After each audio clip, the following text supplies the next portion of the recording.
Hello, all heroes, and welcome back to our discussion of Invincible Season 3. The season finale has come and gone. And you know the drill.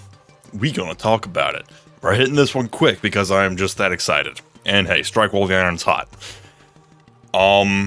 Spoiler alert. Obviously, we're gonna be talking about the season finale, as well as season 3 as a complete package. So, if you don't want to be spoiled, then honestly, you probably wouldn't have clicked on this video anyway, so consider this your warning. Okay, now that we've got that out of the way, we're just going to get into our battles here, as we discuss. So, first of all, those of us who are Walking Dead fans, or former Walking Dead fans, kind of fell off, if we're being totally honest. The Glenn Negan rematch we didn't know we needed. For those of you who don't know, of course, Invincible is played by Stephen Yeun, the same actor as Glenn in The Walking Dead, and Conquest is played by Jeffrey Dean Morgan, one of my personal favorite actors, who is the character of Negan in The Walking Dead, aka Glenn's Slayer with the baseball bat.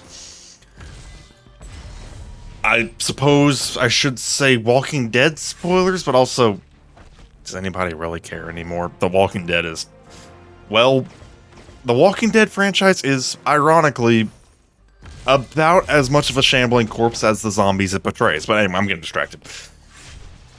Anyways, Jeffrey Dean Morgan as Conquest. Mwah, beautiful casting choice. I love that man. It was ridiculously cool, and he wasted no time making Conquest a force of nature. He kind of let Invincible get a few early licks in, even drew a little bit of blood. But he was just playing with them, just having a good time, because when Conquest did decide he wanted to beat the holy snot out of Invincible, beat the holy snot out of him, he most certainly did. In a bit of an ironic twist, there's not a whole lot to talk about the first half of the episode, because it really was just the most brutal fight that we have ever seen in the show. Like, it makes it look like Omni-Man was playing with him. But it makes it look like a gentle sparring match, comparing the season 1 finale to the season 3 finale, and Invincible looked rough. Mostly Invincible versus Conquest. In the first half, Oliver joined the fight and did nothing. Oliver did some very brief trash talk that amounted to crap all, as Conquest proceeded to mop the actual floor with Oliver. Oliver did nothing. He moved Conquest a little. He could barely move the guy, much less hurt him, and almost got ripped in half for his efforts. So, that was a tag team that did not last long. So, Oliver gets a participation award. But then, as the battle is becoming more and more brutal, as Conquest is deciding to get closer and closer to finishing him off, Adam Eve joins the fight, having just recovered from a previous battle against the other Marks. After accidentally, letting slip that Mark is invincible to her parents, she jumps into the fight and holds her own for a hot second. Pre-trauma blast, which we'll get to in a second, she did admittedly rough him up a little bit. But at the end of the day, all she could really do was stall him and knock him around, to which she did a very excellent job. To her credit, she held him for a hot second, and that's certainly more than Oliver did. I mean, she knocked him around pretty good for a hot second there. But then paid the price with her life, to a degree. with her powers, it seems that she is one small step away from death immune. If we actually go back to, I think, episode 4, the immortal, the crazed immortal king, mentioned how Mark's family can endure. And if we're assuming that refers to Mark, of course, being a Viltrumite, and Adam Eve as his partner, lover, wife, etc., whatever they are at that time, this might prove that Eve might have her own form of immortality? I don't know. It's hard to say. Yeah, but that basically proves that, at the very least, Adam Eve is freaking hard to kill, because after a brief rage-filled second wind of Mark getting the jump on Conquest is about to finish him off until Eve pretty much self-heals and absolutely nukes Conquest with a blast that pretty much burned the vast majority of his skin off, like muscle just completely exposed. This man got cooked and was not feeling so good as a result. But even with that, he wasn't done until Invincible finally decided to put him down, or at least so Invincible thought. Literally beating him to death with his dang head to finally put Conquest down and definitively win the fight. Certainly didn't do it alone, but quite frankly, a fight against Viltrumites is not a fight that you should fight alone. This is still a very definitive victory. With Conquest just goading Mark at every step of the way, either taunting him or just talking about how much he was enjoying it. There was the interesting little bit, though, where Conquest did either in an act of sincerity, or I don't even know, mentioned how he is lonely, which, I mean, yeah, if you're that old and that psycho, I mean, fair enough. I guess you probably would be lonely at that point. But yeah, I don't think his little admission of loneliness makes him any less of a monster, even by his own admission. So yeah, then Adam Eve totally cooked his buns, and Invincible finishes him off. Minus some interference from Cecil. Jumping ahead a little bit, Cecil preserves him, keeps him alive, and puts him in some kind of concrete fortress underground. I see no way that could possibly go wrong. I mean, come on. Seriously. I mean, I've been mostly on Cecil's side this episode, or this season, and Cecil's arguments have aged very well in light of recent threats. But keeping Conquest alive is a mistake. Like, yeah, bad move. Bad play. That is going to really return to haunt some people in what I'm guessing is going to be the very near future, because when Conquest wakes up, somehow I doubt he's going to be totally chill with the concept of imprisonment. I think he'd rather die than stay imprisoned, and something tells me that he will not die. Bonus points for the fact that Jeffrey Dean Morgan plays him, and Lord knows they're not going to waste that actor. So yeah, that's going to be a problem. In the other skeleton that Cecil has in his closet is that he is having Sinclair work on turning the alternate Invincibles that aren't totally gone without a trace into turning them into Reanimen. Viltrumite Reanimen, that could be handy. That could be very handy. Hard to say how Mark's going to take that one, though. Mark has had firm feelings about the Reanimen in the past, although they have admittedly been quite helpful. So we will see how that goes. Also, Sinclair has himself a girlfriend now? Wife? Girlfriend? I don't know. But, I mean, hey, good for him, I guess. Even mad scientists need love, I suppose. Good for him. So, yeah. Everybody all of our heroes survive. Invincible, Adam, Eve, and Oliver do indeed pull through. Now, some other aspects, we do have the funeral for Explode, and it is as gut-wrenching as you would expect. Man, they built up his character so good just to kill him off. I mean, man's been showing death flags for the entire season, but dang it if he didn't go out in the best way possible. So yeah, that was amazing.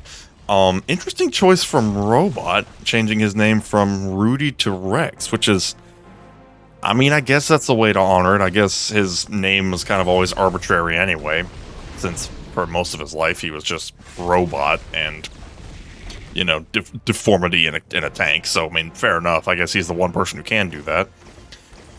So yeah, that also explains in Season 2 why they called him Rex, which is interesting, from the brief little time travel bit they did to get Mark off of that desolate dimension. What else? We do have the, a couple threats possibly popping up. First of all, Sequids are being very busy underground. Either the Sequid that was there multiplied, or Sequids found their way to Earth. Hard to say which one. Probably just successfully multiplied. I mean, I don't know what it takes for them to multiply, but there's a lot of them. There is a lot of them chilling in the sewers, and they're waiting for the right time to strike. That will probably be in the next season. Season 4, at least part of it, is probably going to be Sequids, which is going to be very difficult for our heroes to deal with. Now, admittedly, the Sequids are going to deal with a much stronger Invincible than they did before. We'll see how they're able to handle that. But sounds like is going to be brutal. That could get very interesting very quickly, especially if it really is just an entire army of Sequids. And then the real surprise of the episode being the return of Damien Darkblood, saying that he's going to summon someone from the surface, I guess, the living world, down to help this other demon. Where is that going? Who's he referring to? He's referring to a Black Heart. Is he referring to Omni-Man? I'm not sure, honestly. Hard to say. But that is pretty much that for the season finale. Really, really cool. I mean, it was a great fight. It was brutal. And even though Conquest did put him through the ringer, he did come out on top. There may be a rematch in the future, but we will have to cross that bridge when we come to it. Now, as far as Season 3 as a whole, I suppose you could construe this as a review? Question mark? I don't know. But regardless. Season 3. I only have one problem with Season 3. And it's pretty much just an identical problem from Season 2, and I think it's more a consequence of storytelling, is that Omni-Man is pretty much missing from the entire thing. I mean, he had a brief show up in the first episode or two, I forget, and then in episode 4, he and Alan had their big breakout, which was amazing, by the way. And then he is literally never seen again for the entire season. That is the only real complaint I can really levy at the show, because same with Season 2, you really do miss just how cool Omni-Man is, and that's more so, I think that's more so a consequence of just how good he was in Season 1, that you kind of feel the lack of his presence in the subsequent seasons. Hopefully, that will change in the near future. Given the fact that Mark just won his fight against Conquest, one of their oldest and strongest, it would seem, I imagine the Viltrumites are going to get pretty upset, and they going to need some help. So hopefully the coalition of planets with Alan and now Omni-Man, hopefully that will go somewhere. Big hopes for that one for Season 4. Another thing too, I've heard a lot of people comment on the, well, not a lot of people, but some people comment on the animation. I I gotta be totally honest. If I hadn't heard it from other people, I wouldn't have really noticed a change in the animation or a decrease in quality. My priorities are definitely story, and the story was fantastic. So, you know, big thumbs up for me on that one. Did the animation go down in quality? Maybe? I don't know. I'm not an artist. And I think there is a reason for that. I think they prioritized pumping out the episodes over doing things fancy. And call me crazy, but I'm kind of okay with that. Like, okay. Arcane was a very popular, very artistically skillful Netflix show. Season 1 was amazing in both story and art and animation. It was a masterpiece, just beyond, like, Spider-Verse levels of artistic innovation. And then it took freaking years for Season 2 to come out, and while Season 2 did look immaculate, I have my problems with the story of Arcane Season 2, but while it did look immaculate, it took years. I had a freaking child in the time it took for Arcane Season 2 to come out. Like, holy crap, that took forever. And then another Amazon Prime show chilling on that platform has been Hotel. Season 1 was a while back. We still are waiting on Season 2. Hopefully we'll get that sometime soon. Big fan of that. Immaculate animation, long production time. And that's kind of my point with that is, I'm kind of okay with them keeping the animation not even bad, just maybe minimalistic, if it means we get the show. If we can get it on a kind of a yearly or year and a half basis. Call me crazy, but I'm okay with that. Like, I gotta be honest, that is a sacrifice I am more than willing to make, because, like I said too, if I hadn't heard it from other people, I would not have come to any kind of opinion that the animation was any kind of bad, or even that much of a decrease, honestly. Call me crazy, that's just me. So, yeah. All in all, Season 3 is yet another feather in the very prestigious cap of the Invincible show. It was amazing. It had its ups and downs in terms of just like, it had humor, and it had some beatdowns that were just brutal to behold. So yeah, pretty much all good. Even the filler episodes were good, and there were a couple filler episodes. Mostly, the first half of episode 4 with the time travel thing was definitely more of a filler thing. And then the Titan Dragon stuff was also more of a filler episode. But then again, not every episode can be, you know, a masterclass beatdown. I mean, you know, you can't just have world-ending events every single day. I mean, yeah, that's fair. It's part of crafting a season. If they weren't going to do that, then you might as well just make a movie. Although some people probably be okay with that. But the point is, even the filler episodes were good, and the story-driven episodes were amazing. We had the Reanimen, we had the Invincible War, and we had the brutal fight against Conquest. Now, like I said, Season 4. Big hopes for Season 4. What I want from Season 4, more Omni-Man. Aside from just, you know, saying, keep doing what you're doing, more Omni-Man, please and thank you. And Alan, but also, I mean, Alan's kind of always been more of a side character, but I would love to see more Omni-Man and Alan, because, like I said, the Viltrumites are probably going to get real pissy about this situation, because their biggest, baddest dude just lost. And that says something. So yeah, definitely want more Omni-Man and more Alan. As far as what we're going to expect, probably the Sequids. I would expect that the Sequids are probably going to make some kind of a show. More Viltrumites. Maybe we'll even see like the more Viltrumites that we haven't met already. And yeah, just kind of keep doing what they're doing. I wonder, will Darkseid make a reappearance? Maybe. Who knows? You never know. But we'll get there when we get there. Basically, though, So far, we're 3 for 3 on good seasons, and great seasons, even. And you can't say that about a lot of shows these days. And, yeah, looking very forward to Season 4. When will Season 4 come out? My hope is that they can release it in a year. Realistically, we'll see. To be fair, they did release Season 3, like, a year after Season 2, like, almost to the day. Which was which was an impressive feat, actually. Will they repeat that success? I sure hope so. But yeah, we will cross that bridge when we come to it.